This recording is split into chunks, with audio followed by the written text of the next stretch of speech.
Alors bonjour à tous, c'est Puish. Aujourd'hui on se retrouve comme d'habitude pour la revue de presse, mais pour une revue de presse, vous en doutez, à moins que vous étiez dans une grotte,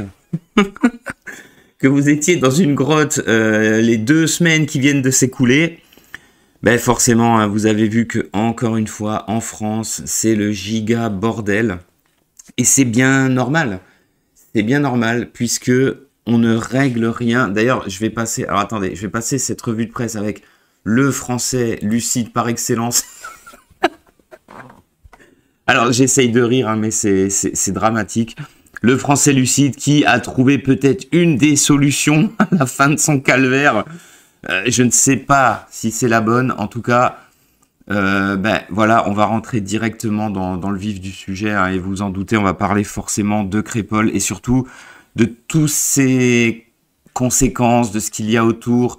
J'ai plein de choses à dire.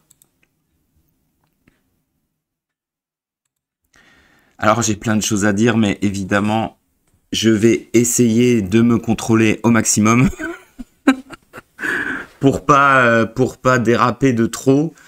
Mais c'est clair que, alors, voilà, magnifique, France Info qui nous informe, bien sûr. Alors, il nous informe sous la contrainte, hein. J'ai pris ces deux images, même celle-là, là, je vais vous la mettre tout de suite. Il nous informe sous la contrainte qu'il y a eu une rixe qui a fait un mort et 17 blessés, bien évidemment. Donc, on ne sait pas trop le contexte, hein, certainement une fête de village, donc sûrement une rixe de fin de fête de village avec des gens complètement bourrés, avinés, tout ce qu'on veut. Bref, circuler, il n'y a rien à voir. Alors, heureusement que, en dehors des journalistes, hein, si on peut encore appeler ça des journalistes, il y a encore des gens sur les réseaux sociaux, surtout, hein, en fait, je pense que Twitter, heureusement que ça existe, hein, X, euh, parce que, si vous voulez, ce serait encore une information qui serait passée complètement sous le tapis. Alors bien sûr, une fois que l'affaire a enflé, ils ont été obligés d'en parler à la télé. Et évidemment, on a BFM TV, hein. Ça, c'est quand même de l'information extrêmement qualitative. Toujours en prime, toujours prums, pour cracher à la gueule du peuple, hein, évidemment. Évidemment, et on a une émission de merde, comme vous pouvez voir, Crépol, du pain béni pour l'extrême droite. Donc voilà, c'est tout ce qui les inquiète. En même temps, j'ai envie de dire, vu comment ils font le taf sur cette chaîne, je vois pas en fait comment il pourrait en être autrement. Alors, je dis pas que c'est souhaitable, je dis pas que c'est ce qu'il faut, mais en même temps, quand tu fais tout pour minimiser en permanence tout ce qui se passe, quand tu fais tout pour carrément cacher les choses, quand tu fais tout pour dire tout ça c'est un sentiment, le problème c'est que le français moyen, alors celui qui habite en ville, lui il a vu clairement, je parle des grandes villes, hein, françaises, il a clairement vu depuis longtemps que ça partait complètement en steak, complètement en couille, donc je pense il fait avec, il a peut-être pas le choix, il y a des impératifs, voilà, il y a plein de choses qui rentrent en ligne de compte, hein. Il subit, pour l'instant, il subit. Par contre, c'est vrai que dans les plus petites villes ou les villes moyennes, depuis ces dernières années, hein, ça s'est dégradé de façon extrêmement rapide. Et on en arrive à des cas comme ça, où en fait, les problèmes des grandes villes avec les banlieues qui sont hors de contrôle, qui sont sous trafic de drogue, islamisme et compagnie. Enfin, c'est un tout très complexe, hein. En fait, cette délinquance, cette violence, cette criminalité, en fait, a commencé vraiment à gangréner. Mais moi, je pense que c'est en train de gangréner l'intégralité du territoire. C'est ça qui est complètement fou. Et on en arrive à des trucs comme ça, ou même des petites villes, des villes moyennes, il se passe des drames de ce type où tu as une bande de mecs, il faut dire les choses, hein, une bande de racailles de banlieue qui vient avec des couteaux pour en découdre. Alors, je vais pas me faire procureur des uns ou des autres. On va dire l'enquête. L'enquête est en cours avec, évidemment, on l'espère, une justice. D'ailleurs, on va en reparler parce que tout ça c'est un tout. Une justice qui va agir, je l'espère, de la meilleure des façons. Alors, les gendarmes, eux, ils ont fait le taf, mais ça, j'ai envie de dire, comme d'habitude, hein. Ils ont fait le taf. Mais bien sûr, derrière, je crois qu'il y en a sur l'ensemble des prévenus, il y en a déjà 2 qui sont dehors, hein. En attendant un procès, bien sûr, qui sera des plus impartial, qui pourra voir le pour et le contre, car bien évidemment, on s'en doute, hein, on s'en doute très bien, il y a énormément de circonstances atténuantes à cet acte, mais oui, évidemment. Je pense même que les gens à cette fête ne sont pas tout blancs, si je peux me permettre. Ils auront évidemment des comptes à rendre devant la justice. Enfin, voilà, bon, c'est insoutenable. Et en fait, le problème, alors là je le dis, j'essaye de le dire un peu avec humour, hein, mais le problème c'est que on sait à l'avance que la justice, mais en fait qu'il n'y a pas de justice. Voilà, c'est ça le problème. On sait à l'avance qu'il n'y a pas de justice. On sait à l'avance qu'on va trouver toutes les circonstances atténuantes, toutes les plus belles excuses du monde à ces bandes de mecs. Alors, j'en sais pas plus, mais j'imagine encore une fois qu'on va découvrir qu'ils ont un casier long comme le bras, comme d'habitude. Enfin, je veux dire, voilà, c'est tellement habituel. On entend tellement toujours ça. Chaque fois qu'il y a un attentat, je vous rappelle que c'était il y a moins d'un mois, hein, il y a de nouveau un professeur qui s'est fait tuer en France, quoi. Voilà. On le sait à l'avance, il y a eu la petite Lola, mais des exemples, c'est innombrable. Et à chaque fois, on hurle, pas d'amalgame. Alors moi, en fait, au fond, je suis tout à fait d'accord. Au fond, je suis tout à fait d'accord. Bien évidemment que c'est pas les agissements de quelques individus qui sont des purs enculés qui vont jeter l'opprobre sur toute une communauté, sur toute une partie des Français. Hein.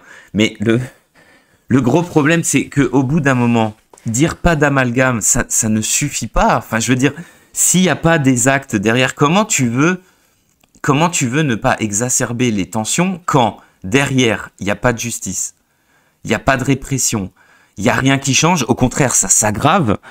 À un moment donné, le peuple... En fait, je pense qu'une grande partie des Français en fait, ils sont dans le quotidien de tous les jours.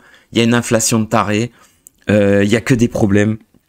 Ils sont voilà, ils ont un crédit au cul. Je parle vraiment de la classe moyenne qui travaille, même de la classe moyenne basse, hein, pauvre, qui bosse, qui a la tête dans le guidon, qui galère, qui essaye de s'occuper de ses gosses, qui essaye de gérer. Et en fait, tous ces trucs-là, ils en peuvent plus, mais t'as tellement la tête dans le guidon qu'en fait, c'est pas que tu passes outre parce que c'est insupportable. Mais en fait, t'attends en fait une réponse, t'attends une action du politique qui en fait ne vient jamais parce qu'ils en ont rien à foutre. Au contraire, cette affaire, ça les emmerde bien. Et on espère, je pense qu'en France, on est en mode, on espère qu'il y a quelqu'un qui va arriver, l'homme providentiel. C'est pour ça qu'on parle sans cesse, je pense, de Gaulle, la mémoire de De Gaulle et de ça, qui va arriver, qui va faire un putain de ménage, qui va remettre le pays d'équerre. Et voilà, mais seulement le seul problème, c'est qu'on a une classe dirigeante, que ce soit les magistrats, que ce soit les hommes politiques, que ce soit les hauts fonctionnaires français, eux, alors je sais pas, pour eux, il y a zéro problème, il n'y a jamais de conséquences à leurs actes. Ils vivent dans une espèce de putain de bulle, et en fait, surtout, eux, ce qu'ils veulent, c'est conserver leur poste. C'est fou, c'est des vendus de dingue. Ils ont des avantages de gros marabouts. Et en fait, ils veulent conserver leur poste et ils continuent à jouer ce jeu délétère de la destruction lente de nos institutions, de notre pays, de notre fierté, de l'ensemble de ce qui a fait la grandeur de la France, je pense. Oui, franchement, j'ose dire les mots. Et en fait, le truc, c'est que on a deux énormes problèmes. C'est qu'on a le problème de la gangrène du bas, c'est-à-dire le trafic de drogue, l'islamisme, la racaille comme ça, lancinante dans les quartiers et partout en France maintenant. Et on a la gangrène du haut qui est encore plus terrible, qui est voilà, la traîtrise tout simplement de nos élites. Je suis désolé de le dire. Alors, je sais, on va me dire, Pouiche, mais qu'est-ce qu'on en a à foutre de la vie d'un mange-merde dans ton genre? En fait, je parle vraiment, je suis le mec normal, le mec lambda, et je vous donne simplement mon avis. Mais moi, je pense que c'est ça les deux énormes problèmes, et chaque problème nourrit d'une certaine manière l'autre, par la corruption, par par une volonté d'instiller un climat dans le pays qui fait que on pourra gagner les prochaines élections. Parce que c'est toujours ça le délire, c'est pour conserver ses postes. Là, je parle des hommes politiques, hein. Alors, il y a ceux qui essayent de nourrir la chose pour espérer en tirer des voix. Donc, mais en fait, il y a plusieurs types. C'est-à-dire, il y en a qui essayent de se faire un électorat. Donc ça, c'est la gauche, la France insoumise, enfin, tous ces mange-merdes. Il y en a d'autres qui espèrent en tirer quelque chose au niveau électoral, que ce soit en positif ou en négatif, c'est-à-dire d'avoir le repoussoir ultime, l'extrême droite, Le Pen, quoi, en face, en se disant, si j'ai Le Pen en face, je gagne les élections. Donc ça, c'est la droite, ça, c'est Macron et tout ça. Et vous avez l'extrême droite, hein, qui se dit, plus le problème va être énorme, plus forcément les gens vont se tourner vers nous et on finira bien par être élus. Et tout ça fait que moi, je pense, j'ai très peu d'espoir. En fait, c'est ça le pire. J'ai très peu d'espoir parce que, je vais vous dire, même les gens qui mettent un espoir dans l'extrême droite, même si, honnêtement, là, je vois plus d'autres solutions. Franchement, on a essayé, comme je disais toujours, on a essayé tous les gens qui nous disaient, nous, mais attendez, nous, on est sérieux, nous, on est des professionnels. On a essayé la gauche, la droite, on a tout essayé. On est de toute façon prisonniers de l'Europe, hein, je vous le dis tout de suite, hein. Je vous le dis tout de suite. Là, c'est sortez les chapeaux en alu. On a tout essayé. Il manquerait plus que l'extrême droite, ça soit aussi des traîtres. Ça va être la petite surprise, la dernière petite surprise pour les. Alors, je sais pas si ce sera les prochaines élections ou pas. Je pense que les prochaines élections peuvent être ou pas déterminantes dans le sens où soit ça va continuer à tomber comme ça, voilà, lentement mais sûrement, mais quand même. On voit une nette accélération. Depuis qu'il y a Macron au pouvoir, c'est une dégringolade de l'extrême. Soit on va se rendre compte que on va se reprendre en main, et c'est ce que j'espère, il y aura un sursaut, on va essayer de se reprendre en main. Parce que moi, en fait, je pense qu'il faut être dur, qu'il faut être sévère, qu'il faut être vraiment sur le régalien, il faut être sans équivoque. C'est clair et net que l'immigration va falloir faire quelque chose, c'est évident, puisqu'on continue à faire venir des gens qu'on n'assimile pas. Et je veux dire, on en a déjà sur notre territoire qui nous détestent apparemment, qui nous détestent. Et de toute façon, parfois je me dis comment pourrait-il en être autrement, puisqu'on leur dit détestez-nous, on se déteste nous-mêmes. Et ça c'est profondément vrai, je pense. Entre guillemets, hein, on se déteste nous-mêmes, nos institutions, tout, l'école qui est en faillite totale, l'école qui est aussi, je pense, l'école et bien sûr l'éducation des parents, qui est aussi, je pense, une des grandes responsables de ce qui se passe aussi à l'heure actuelle, puisque l'éducation nationale est totalement en faillite. Alors, pour moi, je vous l'ai déjà dit, pour moi, c'est en grande partie la faute des profs et de tout ce corporatisme, mais ça joue aussi dans le problème, puisqu'il faut pas s'étonner que quand l'école est en faillite, quand l'école n'apprend plus rien à part la haine de la France et puis des conneries LGBT que personne ne veut entendre, faut pas s'étonner que derrière les ados qui en sortent, les jeunes qui en sortent, soient complètement déboussolés, soient des fous furieux en puissance. Faut pas s'étonner, tu mélanges ça avec la pauvreté, le trafic de drogue, enfin voilà, c'est une cocotte minute. Ce pays est une cocotte minute. De temps en temps, il y a un peu de pression qui s'échappe, mais pas beaucoup. Je pense qu'on va droit dans le mur. Je pense que les prochaines élections seront peut-être déterminantes pour avoir un sursaut. Je pense quand même, bon, malgré tout ce que je vous dis, j'ai quand même un espoir qu'il va y avoir un sursaut à un moment donné. Qu'à un moment donné, on va se dire non, mais ça peut pas continuer comme ça. On peut pas vivre dans une espèce de peur parce que franchement, en vrai, tout le monde le sait. Tout le monde le sait, tous les gens normaux le savent. Mais je vais vous dire, même les gens qui habitent dans les quartiers, je veux dire, pour y aller fréquemment, ça arrive, je veux dire, même les gens qui vivent dans les quartiers de merde, des trucs comme ça, mais eux-mêmes, ils en peuvent plus, ils supportent plus. Mais même eux, alors on va dire oui, mais il y a une forme de complaisance, il y a une forme... Je pense qu'il y a une partie des gens, oui, il y a tout à fait une forme de complaisance. Il y a des familles entières qui seraient à virer, en fait. Qui serait à supprimer les aides. Oui, mais moi je suis tout à fait d'accord. Parce qu'en fait c'est ça le truc, c'est là où je voulais en venir. Je m'égare un peu. Moi je suis à fond pour le régalien qui soit dur, qui soit sans pitié, mais en même temps, moi le social, mais en fait je trouve ça très bien.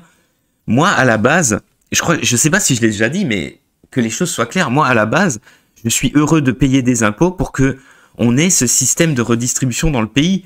C'est très bien d'aider les gens qui sont au chômage. C'est très bien d'aider les gens qui ont des problèmes, les allocations en fait familiales. Moi, en fait, à la base, je trouve ça très très bien. Sauf que là, je suis ulcéré de payer pour, alors déjà, au sommet des incompétents qui font n'importe quoi, qui sont des gros bâtards, et puis des gens qui profitent du système et qui n'ont rien à foutre là, ou qui, s'ils sont légitimement là, n'ont pas à profiter du système. Non, ça, je suis totalement contre. Et je pense que la plupart des Français lucides pensent la même chose.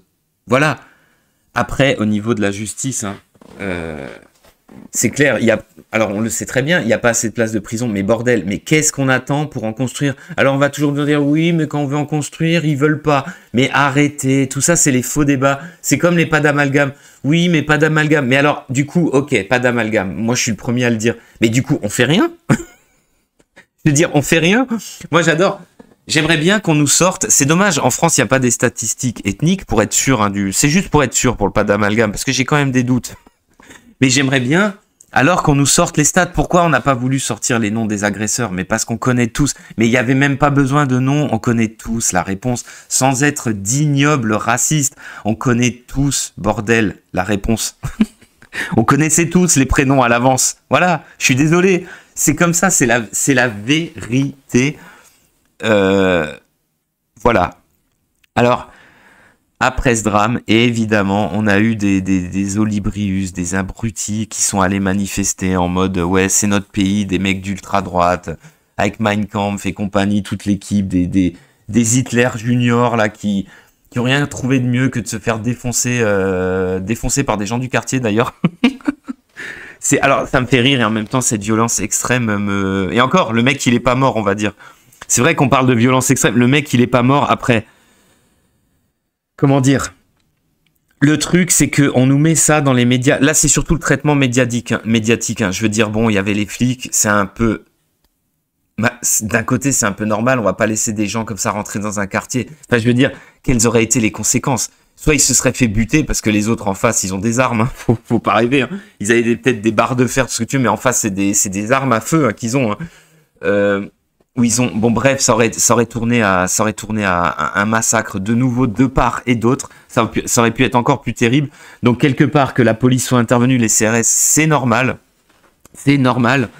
Par contre, là, on a une justice aussi extrêmement sévère. Alors, mandat de dépôt, ONIOUF, perquisition. Alors, j'adore, saisie d'un drapeau français. C'est complètement énorme. T'as des perquisitions.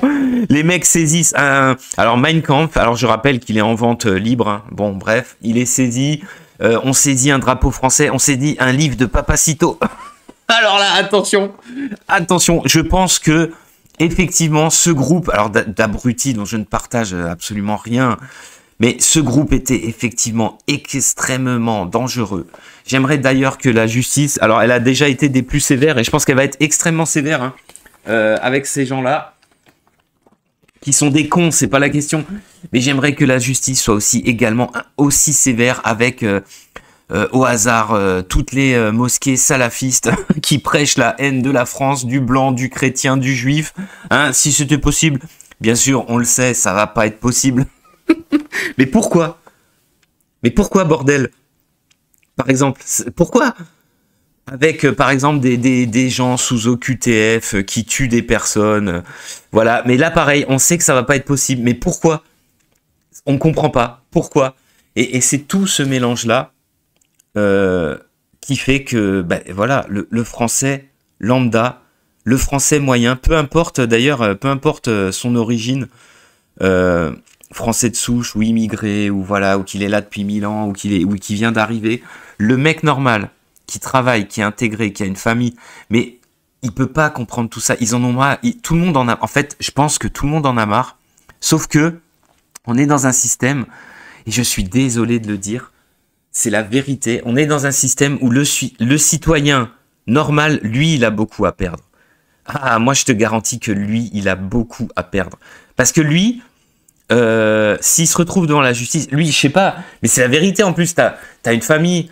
T'as une femme, t'as une maison, je sais pas, t'as un travail, Si tu te retrouves en embrouille, si tu te retrouves, bah, par exemple, dans une manif non autorisée, mais on l'a très bien vu avec les gilets jaunes, avec des gens, combien de personnes ont tout perdu parce qu'ils étaient dans la manif, parce qu'ils avaient des convictions, parce qu'ils se sont fait borgner peut-être, parce qu'ils se sont eux retrouvés devant la justice. Je le rappelle, il y a eu plus de gens foutus en prison pour les gilets jaunes que pour les attentats. Donc vous voyez le niveau. Vous voyez aussi à quel point le pouvoir peut être intraitable quand il s'agit de préserver ses acquis. Vous voyez aussi ça. Et ça, c'est terrible. Et donc, eh ben oui, le citoyen lambda, c'est aussi pour ça. Si tu savais, honnêtement, franchement, n'importe quel citoyen, s'il sait que dans le cas d'une agression, dans le cas, en fait, s'il savait qu'il avait la loi de son côté, ce qui n'est absolument pas acquis et qui est très souvent pas le cas, je vous en parle assez dans les faits divers de fous que je vous sors. Ben en fait, il agirait aussi beaucoup plus. Je pense qu'il y aurait moins de peur. C'est pas une peur juste de la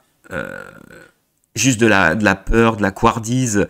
C'est pas que ça. C'est aussi une peur de savoir qu'on a un État qui ne nous défendra pas. On a une justice qui va nous tomber dessus.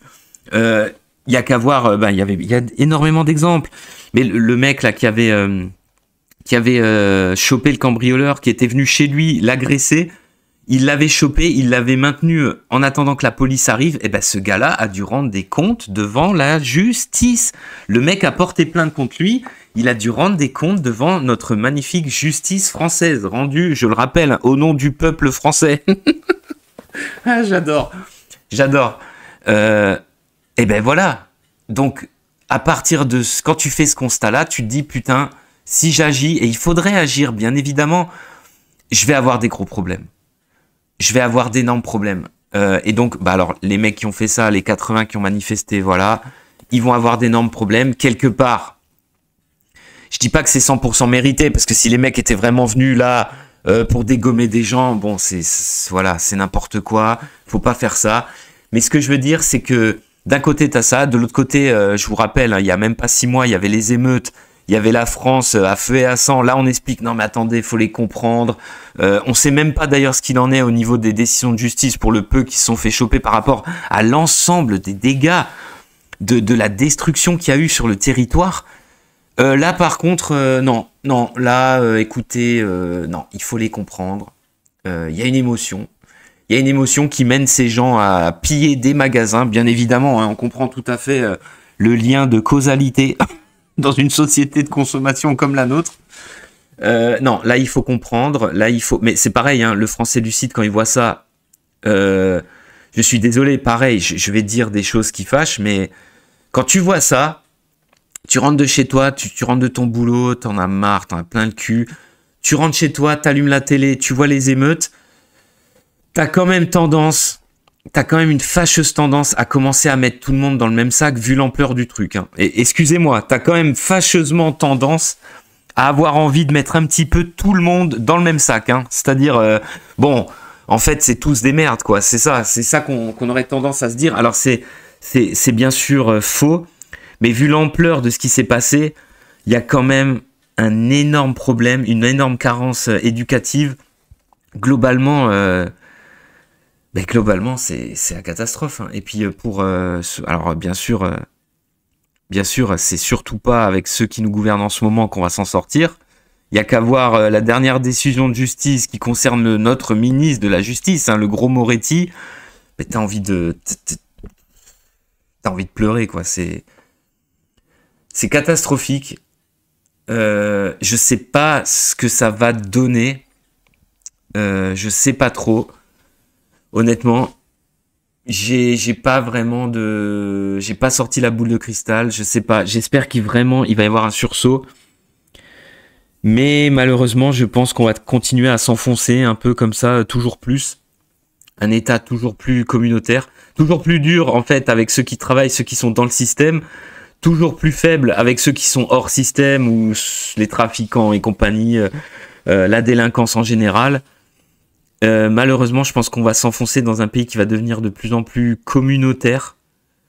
de plus en plus entre gens de même classe comme ça, ben, un scénario un peu à la comme on parle souvent de la libanisation de la société française, mais je trouve que c'est vraiment vrai, alors que c'est vraiment pas du tout notre histoire. Le vivre ensemble à la base, c'est un vrai truc, quoi. Sauf que là, évidemment, c'est plus le mourir ensemble ou le combattre l'un contre les autres. Ben, je me marre, mais c'est vraiment dramatique. Alors, en dehors de ça, ben, qu'est-ce que vous voulez que je vous dise de plus? J'ai même pas envie de continuer la revue de presse, là. C'est catastrophique. Ben, voilà. Alors, franchement, je sais pas si on va passer sur d'autres news. Je vais peut-être les garder pour la semaine prochaine. J'avais juste envie de vous parler de tout ça. C'est une vidéo un peu plus courte que d'habitude, mais honnêtement, c'est tellement déprimant. On va s'arrêter là, et puis je vous dis à plus pour de prochaines infos.